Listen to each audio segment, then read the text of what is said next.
What is happening is that will, when we have will, we collapse the freedom. So we have a whole field of freedom, then we enter the picture and we have a will, and our will collapses the field. I'll use the same example. I have water, I have coffee, I have juice. That is the field of options. Then I make a choice to drink water. In other words, I exercise my free will and I'm choosing to drink water. That minute, I collapsed the field. The field collapsed and became water only. The juice is forgotten, the coffee is forgotten. Only water now, because this is my will. We could say, therefore, that will is a collapse of the function of freedom, collapse of the degrees of freedom. Okay. We discovered about 130 years ago, we discovered that in nature, each event, each particle, for example, has many probabilities. And then there is a collapse of the probabilities. So you have, for example, a particle, let's say electron, photon, any particle, can be here, or here, or here, or here, or here. And this is known as the wave function. A particle can be in many places. But then suddenly, the particle appears here. So the wave function collapsed into a single location.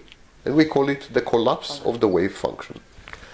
But we as human beings, we are used that when there is a state of collapse, it's because of free will. When there is a state of collapse for the water, not coffee, not juice, but water only, because I want the water, because of my free will. My free will collapses the world. Okay, so what happened? When the physicists discovered that particles, there is a wave function, there is a probability that a particle can be in many locations, with many momenta, with many types of energy and so on, and then suddenly collapses, they said, there must be a free will. The only way anything collapses in reality is because of free will. And they introduced the observer. They said, the particle appears here because we observe it.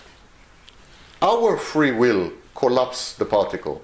Exactly like my free will collapsed the water.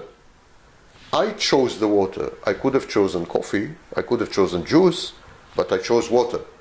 I could have chosen for the particle to be here, I could have chosen the particle to be here, but I chose the particle to be here. I observed the particle into existence. And this is known as Copenhagen interpretation of quantum mechanics.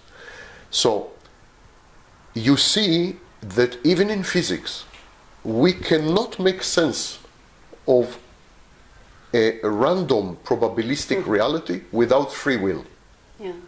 We must have consciousness. We introduce consciousness even into physical reality. And so this is the